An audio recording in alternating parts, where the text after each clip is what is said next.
तो हम डिमांड वाला टॉपिक कर रहे थे, यूनिट जो हमारी सेकंड है बिजनेस इकोनॉमिक्स की। उसमें आज हम देखेंगे टाइप्स ऑफ डिमांड। तो सबसे पहला होता है प्राइस डिमांड। जैसा कि नाम से ही क्लियर है, तो जो प्राइस डिमांड होती है वो हमें रिलेशन बताता है प्राइस में एंड क्वांटिटी डिमांडेड में। और हमें पता है कि जो प्राइस और क्वांटिटी डिमांडेड होती है उसमें कैसा रिलेशन होता है, इनवर्स रिलेशन होता है। नेक्स्ट है क्रॉस डिमांड।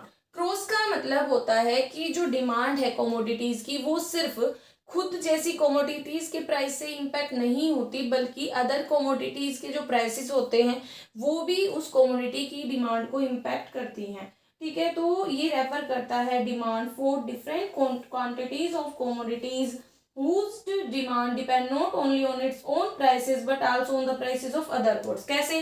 तो क्रॉस डिमांड को हम टू पार्ट्स में बांटते हैं, सब्स्टिट्यूट एंड कॉम्प्लीमेंट्री। सब्स्टिट्यूट में क्या होता है कि जैसे टी एंड कॉफी, अगर टी के प्राइसेस बढ़ जाते हैं तो हम कॉफी पर शिफ्ट हो जाते हैं, और अगर कॉफी के प्राइसेस मतलब डिक्रीज हो जाते हैं तो भी हम कॉफी पे रहते हैं। तो मतलब सब्स्टिट्यूट में क्या होता है कि एक कमोडिटी के प्राइसेस बढ़ने के कारण दूसरे की डिमांड बढ़ जाती है, इसीलिए इसमें पॉजिटिव होता है। जबकि कॉम्प्लीमेंट्री में क्या होता है कि एक कमोडिटी के प्राइस बढ़ेंगे तो दूसरे की डिमांड घटेगी। जैसे पेट्रोल के प्राइसेस बढ़ गए तो सब सोचेंगे कि क्या कार खरीद के क्या करूंगा, अभी पेट्रोल बहुत महंगा है। तो वही होता है कि पेट्रोल के प्राइसेस बढ़ने के कारण कार की डिमांड घट जाती है, इसीलिए नेगेटिव होता है।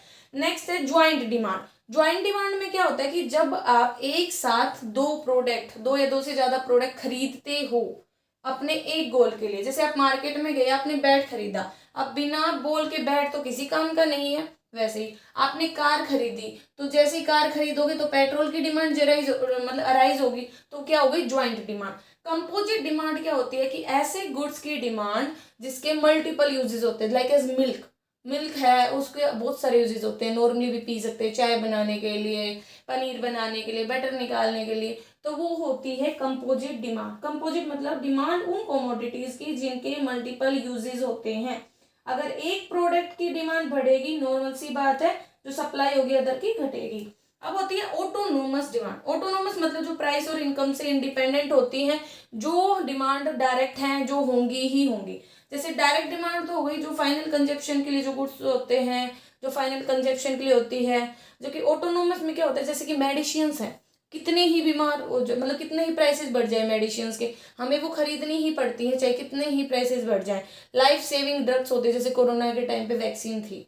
ड्राइव डिमांड क्या होती है कि आप ऐसी कमोडिटी की डिमांड कर रहे हो जिसके कारण अपने आप दूसरी कमोडिटी की डिमांड अराइज हो जाती है।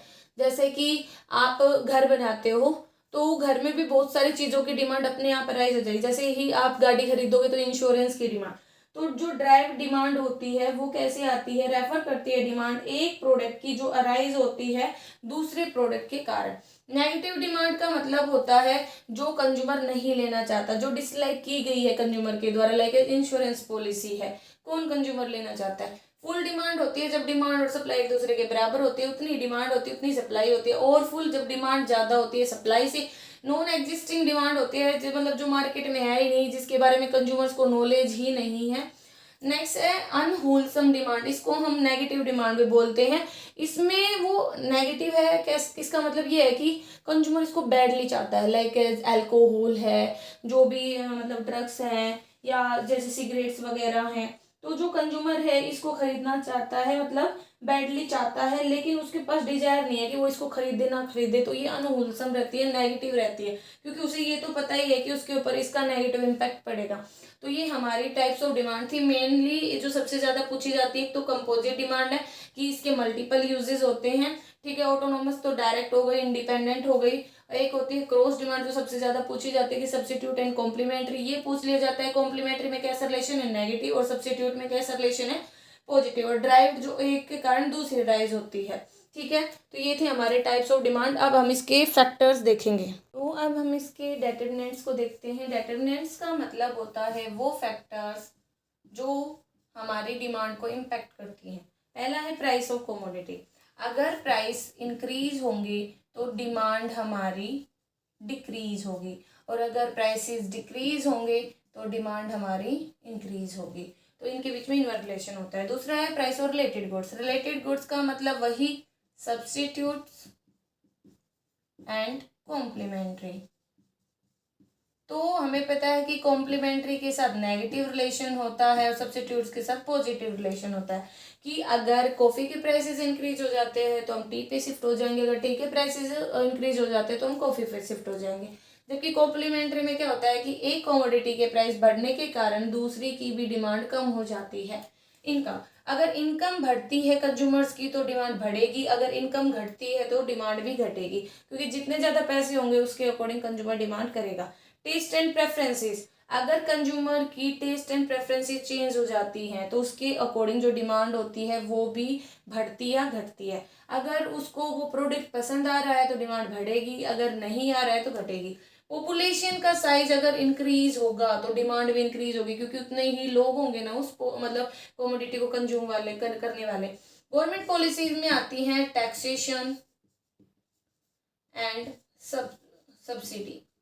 तो अगर गवर्नमेंट ज़्यादा से ज़्यादा टैक्स चार्ज करेगी तो प्राइस बढ़ेंगे कमोडिटी के, और अगर प्राइस बढ़ेंगे तो कॉमन सी बात है क्या होगी, डिमांड घटेगी। सब्सिडी में जब जो गवर्नमेंट होती है वो हमें ग्रांट देती है, हमें रिलीफ देती है, तो अगर वो प्रोड्यूसर को मतलब इनपुट्स वगैरह पे सब्सिडी देगी तो प्राइसेस घटेंगे तो डिमांड घटेगी।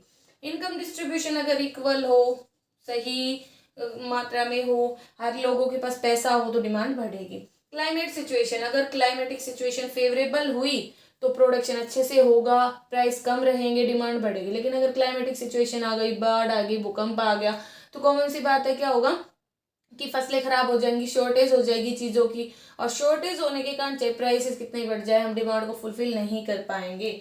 तो लोगों के पास पैसा भी तो नहीं होगा, उनकी फसलें खराब हो जाएंगी, तो उसके अकॉर्डिंग डिमांड घटेगी।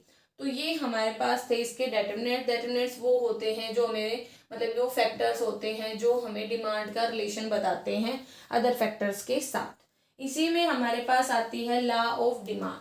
तो जो लॉ ऑफ डिमांड होती है वो हमें इनवर्स रिलेशन समझाती है प्राइस में एंड क्वांटिटी डिमांडेड में, और जितने भी ये फैक्टर अभी आपने पढ़े इनको क्या माना जाता है, कांस्टेंट। तो जो लॉ ऑफ डिमांड होती है वो हमें समझा भी था, ये हमें इनवर्स रिलेशन बताती है किसमें, डिमांड में एंड प्राइस में, और जितने भी अदर फैक्टर्स होते हैं अदर फैक्टर्स वो क्या अज्यूम किए जाते हैं, कांस्टेंट। एक वर्ड होता है सेटरिस पैरिबस, ठीक है, सेटरिस पैरिबस, इसका मतलब यही होता है कि अदर फैक्टर्स रिमेन कांस्टेंट, ठीक है। तो जो लॉ ऑफ डिमांड होती है वो हमें इनवर्स रिलेशन बताती है कि डिमांड हमारी गिरती है प्राइस में चेंजमेंट होने के कारण, प्राइस और क्वांटिटी डिमांडेड में हमारा इनवर्स रिलेशन होता है, इसी के अकॉर्डिंग हम इसका स्लोप भी निकाल सकते हैं, ठीक है। तो ये हमारा लॉ ऑफ डिमांड का कॉन्सेप्ट था जो हमें इनवर्स रिलेशन बताता है। मार्केट डिमांड हमने समझ ही ली थी कि जो सम्यूटेशन होता है इंडिविजुअल डिमांड का, एंड हमने वो डिमांड भी समझ ली थी इंडिविजुअल, जो एक इंडिविजुअल की बात करती है।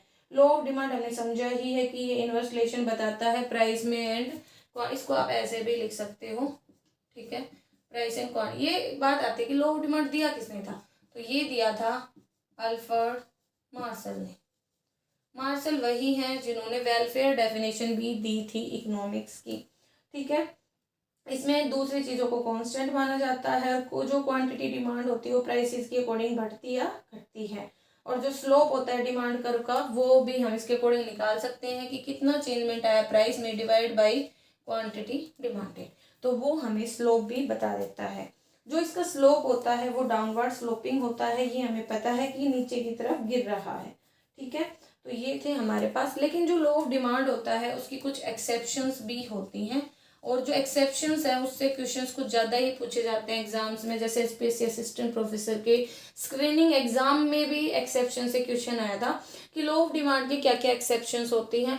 तो पहली एक्सेप्शन तो इसकी हम बता सकते हैं गिफिन गुड्स, ये सबसे बड़ी एक्सेप्शन है इसकी।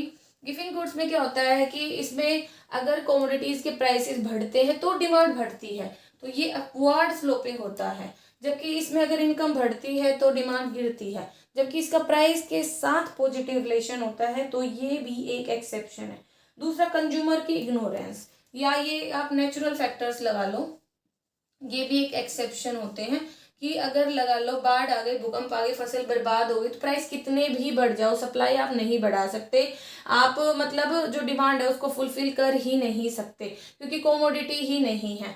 नेक्स्ट है डिमॉन्स्ट्रेशन इफेक्ट्स भी होते हैं, कि लोगों को आप देखते हो शादी का सीजन चल रहा है, ठीक है, और हमें पता है कि सोने चांदी के प्राइसेस कितने हाई है, लेकिन फिर भी लोग उसको खरीद रहे हैं। तो प्राइस बढ़ने के साथ भी चीज़ें खरीदी जाती हैं अपने आप को दिखाने के लिए, स्टेटस सिंबल के रूप में। इनको हम है ना आर्टिकल ऑफ डिस्क्रिप्शन भी बोल देते हैं, कि मतलब एक अलग से अपना नाम, एक मतलब वो दिखाने के लिए कि हाँ मैं अमीर हूँ, इस टाइप से, ठीक है।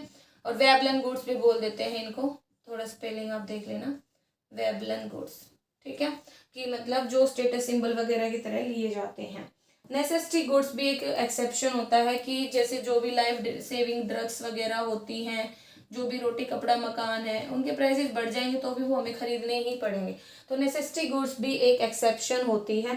दूसरा जो टेस्ट एंड प्रेफरेंसेस होती हैं, वो भी हम कई बार है ना इसके अंतर्गत एक्सेप्शन के रूप में ले लेते हैं, क्योंकि भाई हमारी जो भी टेस्ट है, हमारी जो भी प्रेफरेंस है, जो भी हमारे पसंद की चीज़ें हैं, अगर उनके प्राइसेस बढ़ जाते हैं, चाहे हम कम क्वांटिटी में खरीदें लेकिन खरीदते जरूर हैं, ठीक है। क्राइसिस की सिचुएशन हो कि सप्लाई ही ना कर पाओ, ठीक है, ये भी एक एक्सेप्शन हो जाते हैं। कंज्यूमर को इग्नोर मतलब एक पता ही ना हो, फ्यूचर में लगे कंज्यूमर को कि प्राइस बढ़ सकते हैं, तो वो अभी भी बड़े कीमतों पर मतलब जो भी सामान होता है उसको खरीद लेता है। तो ये इसकी कुछ एक्सेप्शंस हो जाती हैं। एक वर्ड आता है बैंड वैगन एंड स्नोब, तो हम उसको समझते हैं वो क्या होता है। तो बैंड वैगन में तो क्या होता है कि कॉपी किया जाता है दूसरों को, कि मतलब ये खरीद रहा है तो मैं भी खरीदूं, ठीक है। बैंड वैगन वो होते हैं ना मतलब बैंड बाजों की तरह लगा लो, कि कॉपी करना दूसरों को। और जबकि स्नोब में क्या होता है यूनिक, कि ये मतलब वो होता है, एक आपने देखा होगा कि इधर सारी भीड़ जा रही है, तो इधर अगर आप जा रहे हो इसी के साथ तो वो तो होगा बैंड वैगन।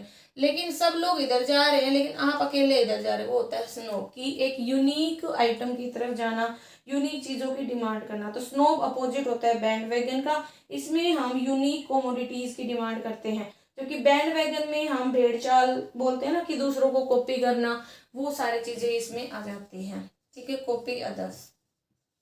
और जबकि ये बिल्कुल सिंगल सेपरेट मतलब दूसरों से अलग चलने का ट्राई करता है। तो ये थे हमारे पास इसके कुछ वर्ड्स थे।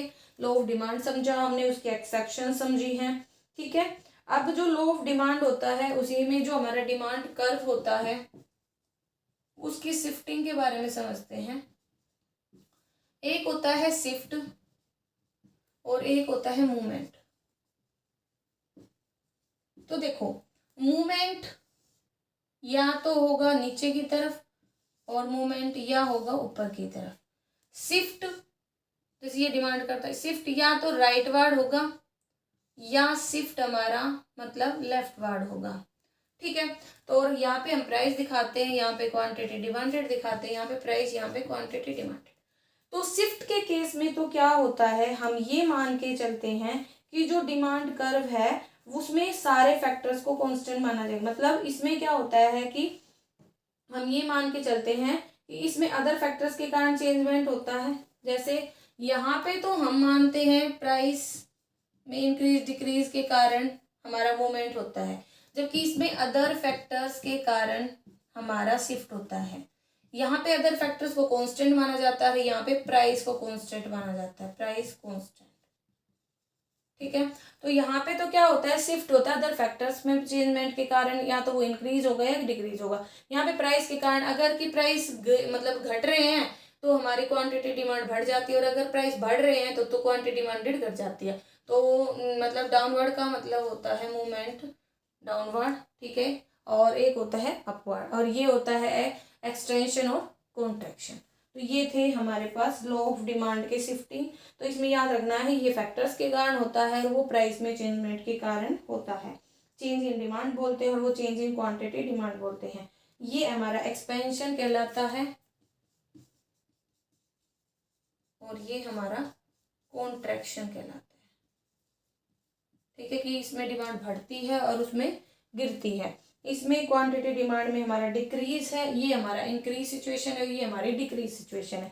वो प्राइसेस के कारण होता है, अदर फैक्टर्स को हम कांस्टेंट मानते हैं, जबकि ये हमारा अदर फैक्टर में चेंजमेंट के कारण होता है। ठीक है, तो ये हमने इसमें समझा है। तो इससे आगे हम हमारे नेक्स्ट पार्ट में समझेंगे।